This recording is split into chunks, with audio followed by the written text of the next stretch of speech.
Imagine que você está sentado num táxi. O motorista acabou de colocar uma música suave na frente e você está olhando pela janela para as nuvens cinzentas lá fora, pensando em outras coisas. De repente, a asa esquerda de uma aeronave atravessa o seu táxi, antes de atingir a calçada ao seu lado. A aeronave despenca rio abaixo. O que acabou de acontecer? Fique ligado.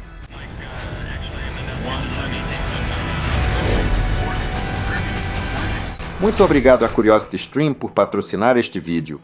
Neste vídeo, conto a história do voo 235 da Transasia Airways, que durou apenas cerca de 3 minutos e meio. Mas, nesses 3 minutos e meio, anos de problemas de capacitação de pessoal, questões organizacionais e falhas técnicas se juntaram da forma mais trágica possível.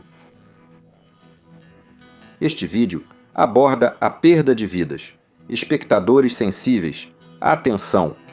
As circunstâncias que levaram a este acidente, na verdade, começaram vários anos antes. Em 2009, o comandante da aeronave, que vamos chamar de Comandante A, havia acabado de concluir o seu serviço na Força Aérea de Taiwan e começou a procurar emprego no setor civil. Ele se candidatou para se tornar primeiro oficial de Airbus A330 numa companhia aérea local de Taiwan. Ele foi aceito no curso inicial e começou a fazer o curso de habilitação, mas muito rapidamente, os instrutores dessa companhia aérea começaram a perceber que esse piloto tinha alguns problemas. O relatório de treinamento indica que ele estava ficando para trás, que tinha dificuldades para aprender os procedimentos, que sua consciência situacional geral, ou seja, saber o que estava acontecendo ao seu redor, não estava no nível que deveria estar, e também tinha dificuldades em priorizar tarefas e lidar bem sob estresse. Ele recebeu treinamento extra durante o curso de habilitação de tipo, mas a companhia aérea decidiu que ele não teria sucesso e interrompeu seu treinamento.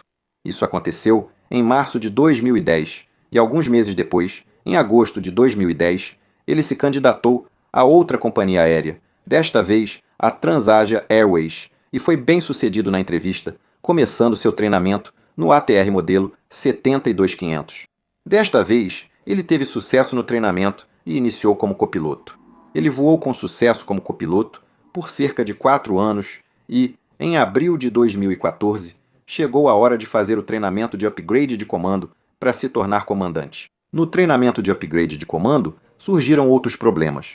Primeiramente, a própria companhia aérea não seguiu o procedimento correto de upgrade de comando, conforme estava escrito no manual de operações deles. Mas também, assim que o candidato entrou no simulador, foram notadas deficiências óbvias. Ele foi reprovado no cheque de upgrade de comando no simulador e os motivos informados para a reprovação incluíam conhecimento incompleto, conhecimento parcial dos procedimentos, listas de verificação do QRH e combate a incêndio em motor. Não usar empuxo total na arremetida com um motor inoperante. Gestão de cabine e planejamento de voo precisam de melhorias. Então essas são deficiências bastante sérias e o caso dele foi levado a uma junta de revisão. A junta de revisão da companhia aérea decidiu dar a ele uma segunda chance. Após treinamento extra, ele passou na verificação final de comando e foi liberado para o treinamento em linha.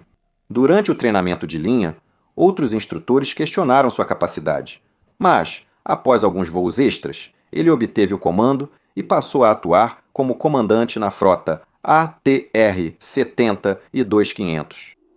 Nessa época, a Transasia Airways também havia incluído um novo tipo de ATR em sua frota, o ATR 72600, que é um modelo um pouco mais avançado. Isso significava que o comandante A agora precisava fazer algo chamado treinamento de diferenças, que é quando você passa por um curso teórico e, eventualmente, algum treinamento em simulador para mostrar como todos os novos sistemas funcionam nessa nova aeronave. No último dia desse treinamento de conversão, o instrutor que estava realizando o treinamento com o comandante A escreveu em seu arquivo de treinamento que ele poderia precisar de treinamento adicional.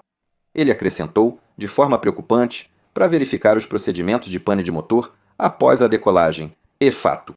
Por fim, seu treinamento de conversão foi aprovado e ele começou a voar no ATR 72600, a aeronave envolvida neste acidente. Agora vamos falar um pouco sobre essas aeronaves, Tanto o ATR-72-500 quanto o 600 são considerados aeronaves turbohélice bastante modernas. Elas são equipadas com 2 motores turbohélice Pratt & Whitney, e esses motores possuem um sistema chamado Sistema Automático de Controle de Potência de Decolagem, ITPCS. Agora, o que o ATPCS faz quando está armado é monitorar a potência de saída desses 2 motores. E se ele detectar que um dos motores está falhando durante a fase de decolagem, e ele percebe isso por uma redução no torque, então ele automaticamente colocará esse motor com falha em autofeather, usando a Unidade de Embandeiramento Automático, a AFU. Autofeather basicamente significa que, à medida que o motor está falhando, as hélices vão passar da posição em que estavam para tentar fornecer empuxo para uma posição em que ficam apenas girando no fluxo de ar, gerando o mínimo de arrasto possível. A outra coisa que o sistema ATPCS fará é aumentar a potência do motor restante que ainda está funcionando. Isso significa que ele vai aumentar a potência entre 9% e 10%. Se antes ele fornecia cerca de 90% de potência na decolagem, agora fornecerá 100%. E essas duas ações, o aumento de potência do motor em funcionamento e o embandeiramento automático do motor que falhou, vão aumentar o desempenho de decolagem da aeronave durante a fase de decolagem. O 500 e o 600 usavam o sistema ATPCS, mas sua operação tinha diferenças, porque ele deveria ser armado antes da decolagem, e se não pudesse ser armado, isso já era um sinal precoce de que poderia haver um problema com o sistema ATPCS. Nos anos anteriores a este acidente, houve vários eventos de embandeiramento não comandado em que o sistema ATPCS foi considerado parte do problema. Então, se os pilotos tentassem armar e não conseguissem armar no modelo 500, os pilotos eram autorizados a decolar mesmo assim, desde que tivessem verificado antes da partida que tinham margem de desempenho suficiente. Mas no 600, considerou-se que isso não era prudente, então eles precisavam abortar a decolagem. O problema foi que a TransAsia Airways não comunicou adequadamente essa diferença aos seus pilotos. E como a maioria dos pilotos estava acostumada a voar o 500, onde era permitido decolar, a maioria deles não sabia que precisava rejeitar a decolagem caso isso acontecesse no 600, e isso vai se tornar muito importante em breve. Em 4 de fevereiro de 2015, o comandante A foi escalado para voar 4 trechos. Ele deveria começar em Songshan, onde estava baseado, depois voar para Kinmen e então voltar para Songshan, repetindo essa mesma rota mais uma vez. Ele estava escalado para voar junto com outro comandante, o comandante B, e isso acontece às vezes. Não é nada demais. Ocorre quando não há copilotos suficientes disponíveis por algum motivo. 2 comandantes podem voar juntos sem problemas. Também estava no cockpit um copiloto que estava fazendo seu treinamento de transição do ATR-72-500 para o 600, e parte desse treinamento incluía a necessidade de realizar um certo número de voos de observação. Os 2 primeiros voos do dia foram tranquilos. No terceiro, estavam a bordo 53 passageiros, 2 comissários e 3 pilotos, totalizando 58 pessoas. Às 10h45 no horário local, o voo 235 da TransAsia pediu pushback e autorização para deixar seu portão no aeroporto de Songshan.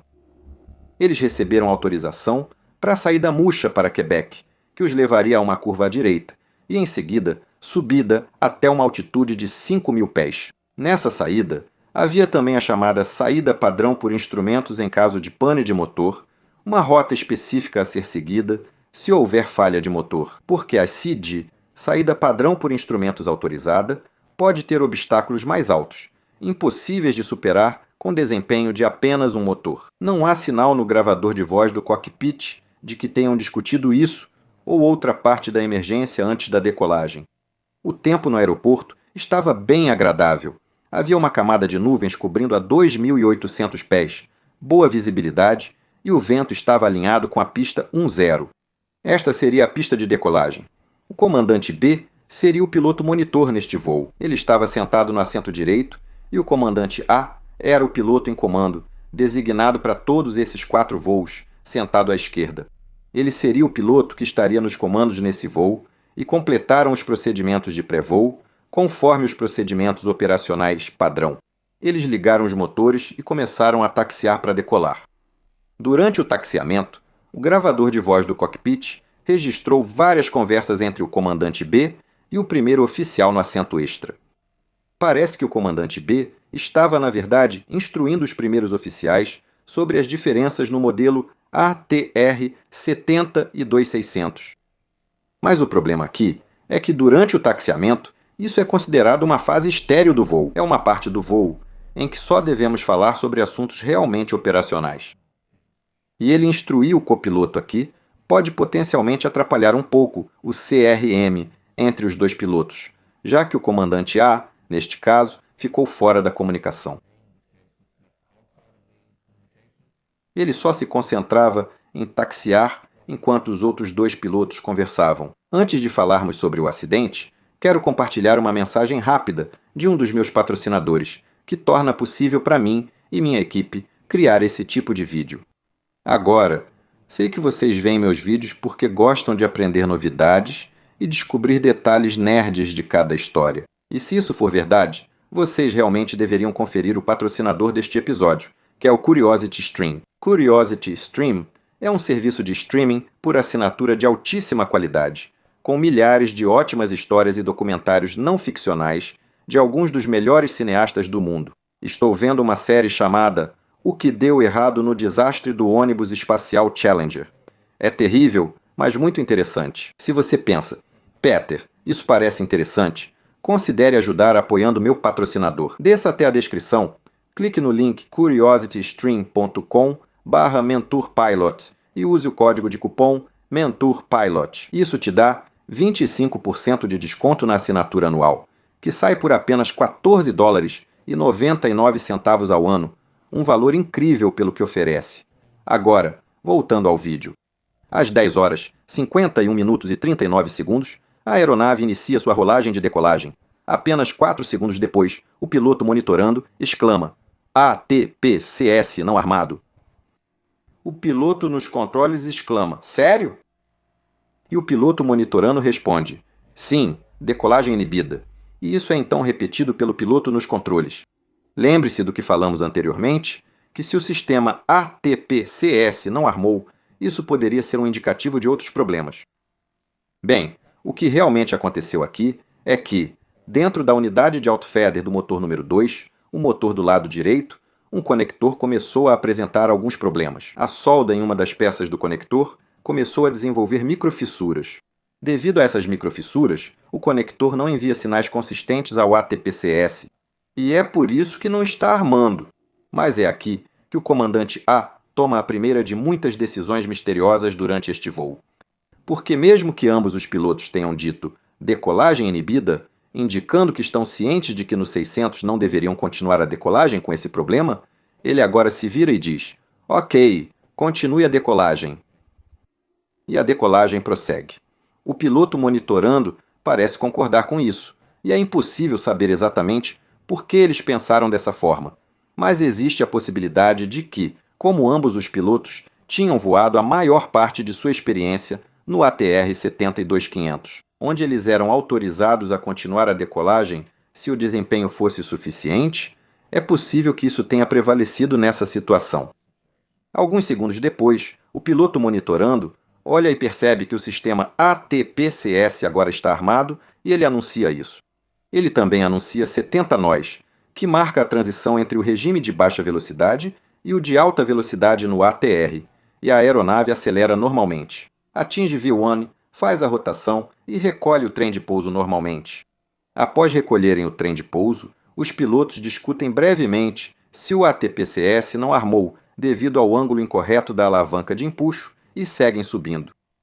Cerca de 40 segundos após a decolagem, o controlador de torre chama a aeronave e instrui para que mudem a frequência para o controle de partida de Taipei. O piloto monitorando repete a instrução, e enquanto faz isso, há um breve ruído na cabine, indicando que uma das válvulas de ar de sangria está se fechando, sendo esse o primeiro sinal de que algo está prestes a dar errado.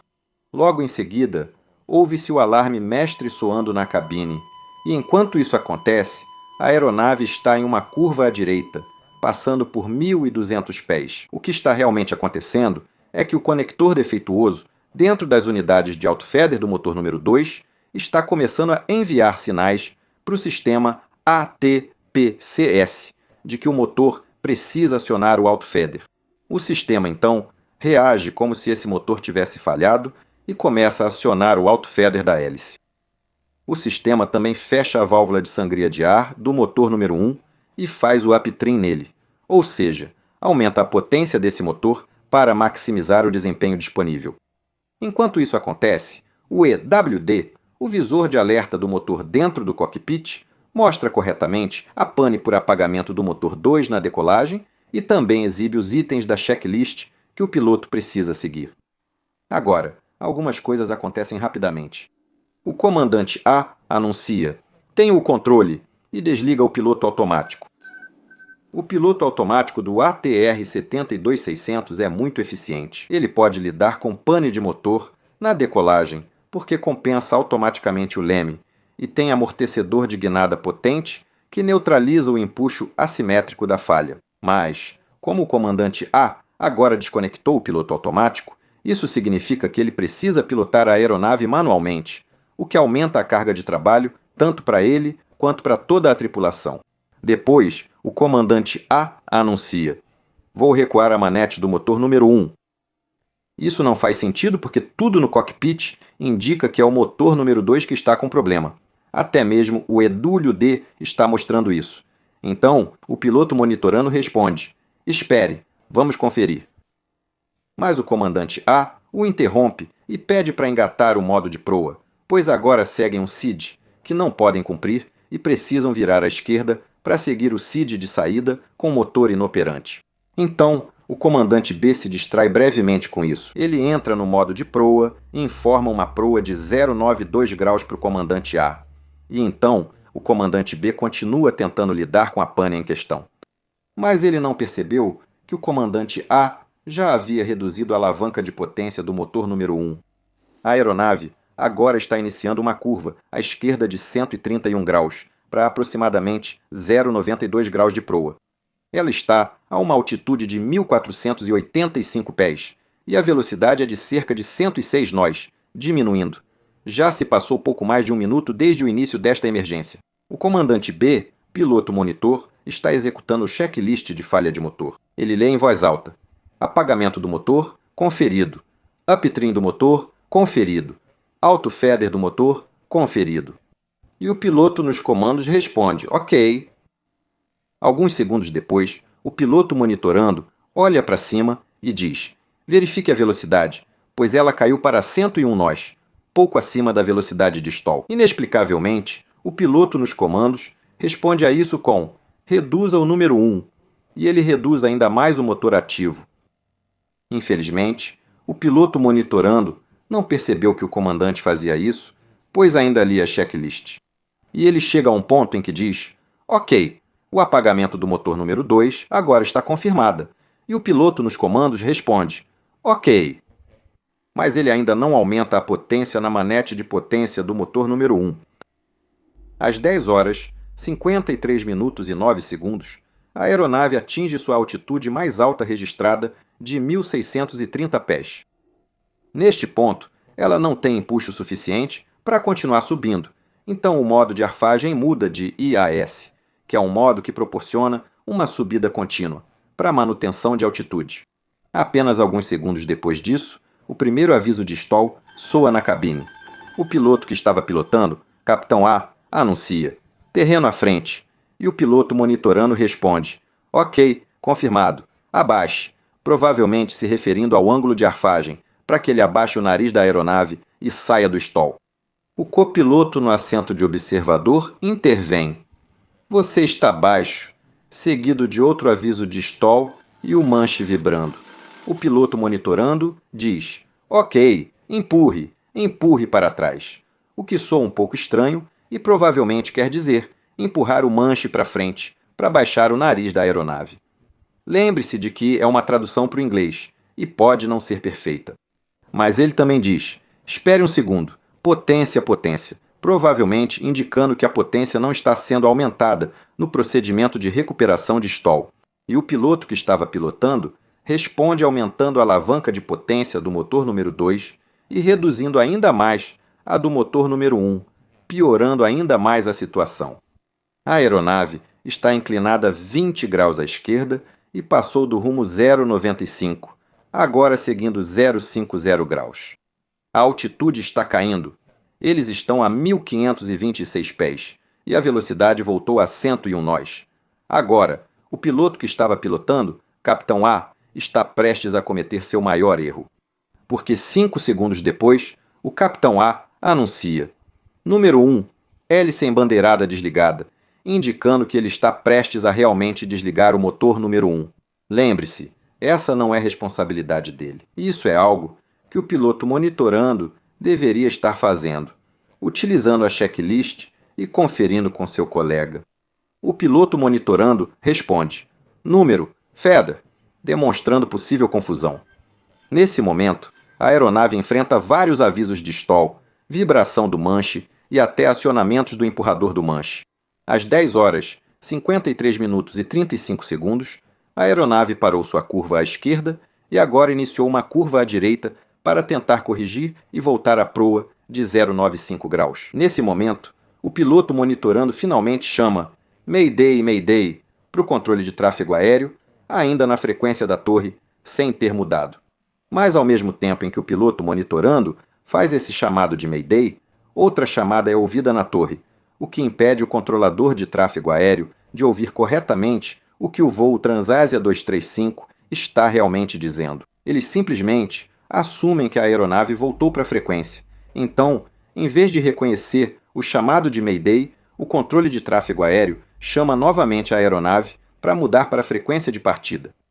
A confusão na cabine de comando só aumenta. O primeiro oficial sentado no assento auxiliar pergunta: Como é que chegou a esse ponto?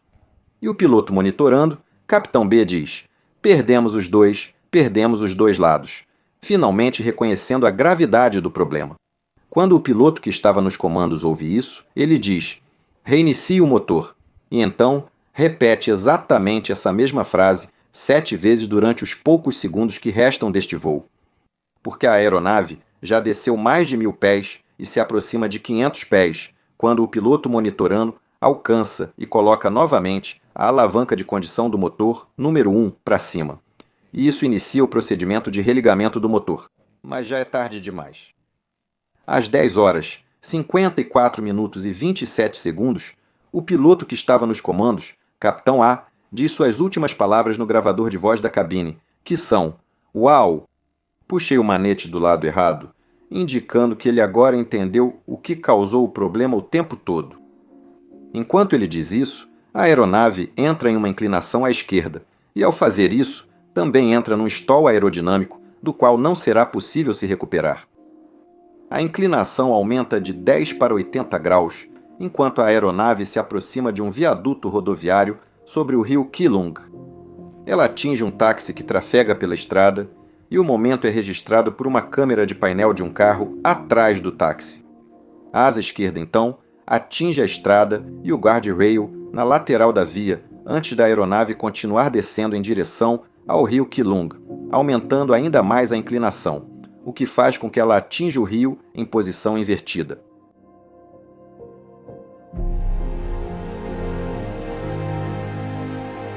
Quando a aeronave atinge o rio, ela se parte em vários pedaços, e 39 das 58 pessoas a bordo morreram instantaneamente. Isso incluiu os 3 pilotos e um dos comissários de bordo. Após o acidente, alguns sobreviventes saíram por um buraco na fuselagem e aguardaram os socorristas na asa, que chegaram muito rapidamente. Outros poucos sobreviventes ficaram presos num bolsão de ar na parte traseira da aeronave, e os socorristas conseguiram abrir as saídas de emergência pelo lado de fora, permitindo que as pessoas escapassem. A investigação começou e, felizmente, tanto o gravador de dados de voo quanto o de voz do cockpit não foram danificados e puderam ser analisados rapidamente. Após investigação detalhada dos 2 motores, identificaram o conector defeituoso na unidade de embandeiramento automático esclarecendo a causa do evento de embandeiramento automático. Mas então, os investigadores foram um pouco mais a fundo e começaram a se perguntar: por que a tripulação não abortou a decolagem? E muito rapidamente, eles perceberam que isso provavelmente se devia a questões organizacionais dentro da Transasia Airways. Por quê? Ao entrevistar vários dos pilotos, eles descobriram que não havia muito consenso sobre ser ou não obrigatório rejeitar a decolagem caso o sistema ATPCS não armasse durante a decolagem. Isso levou a equipe de investigação a aprofundar ainda mais nas questões organizacionais da companhia aérea. Eles notaram que o procedimento de promoção a comandante, criado pela companhia aérea e aprovado pelas autoridades, não foi seguido corretamente no caso do comandante A. Também ficou muito claro que o comandante A havia apresentado deficiências significativas durante vários treinamentos antes disso acontecer, não só nesta companhia aérea, mas também em companhias aéreas anteriores. Mas isso não havia sido devidamente registrado e não tinha sido visto como a ameaça que obviamente representava para a segurança de voo, porque lidar com uma pane de motor após a decolagem é algo para o qual nós, pilotos de linha aérea, somos treinados a cada 6 meses durante toda a nossa carreira. Várias recomendações surgiram do acidente, incluindo instruções aos fabricantes de motores para corrigir o conector defeituoso e evitar novas ocorrências. Mas a maior parte da ênfase foi colocada, na verdade, na própria companhia aérea. E isso me leva a um ponto realmente importante que eu quero que vocês tenham em mente, que é o uso do termo erro do piloto. Erro do piloto é um tipo de termo genérico que é usado quando as pessoas não querem ir mais a fundo, quando não querem investigar qual é a verdadeira causa raiz por trás de um acidente. Sim, sei que muitos vão dizer que ele nunca deveria ter se aproximado de uma aeronave, mas essa não é a questão principal. A questão aqui é que não havia processos de seleção suficientemente bons, e não havia processos de treinamento suficientemente bons nessa companhia aérea para ajudar esse cara e impedir que ele progredisse até o comando. E foi exatamente isso que a investigação acabou mostrando. Após esse acidente, essa companhia aérea foi efetivamente impedida de voar até que pudesse demonstrar às autoridades que todos os seus pilotos tinham o conhecimento e a competência necessários para operar suas aeronaves com segurança. Esse foi o segundo acidente em poucos anos, com resultado fatal para essa companhia aérea, e isso acabou levando tal empresa à falência, então ela não existe mais. Mas sempre que você ouvir a expressão erro do piloto, deve se perguntar: mas por quê? Por que foi erro do piloto? Porque, a menos que os pilotos tenham cometido erros voluntariamente, tenham quebrado regras sabendo que estavam fazendo algo errado, há outro fator em jogo. Há algo a mais que podemos aprender com isso para garantir que a indústria da aviação se torne o mais segura possível. Agora, se você quiser ver um vídeo em que os pilotos realmente quebraram as regras voluntariamente e quase acabaram caindo no mar 2 vezes no mesmo dia, então confira o vídeo aqui em cima. Tenha um dia absolutamente fantástico. Tchau, tchau!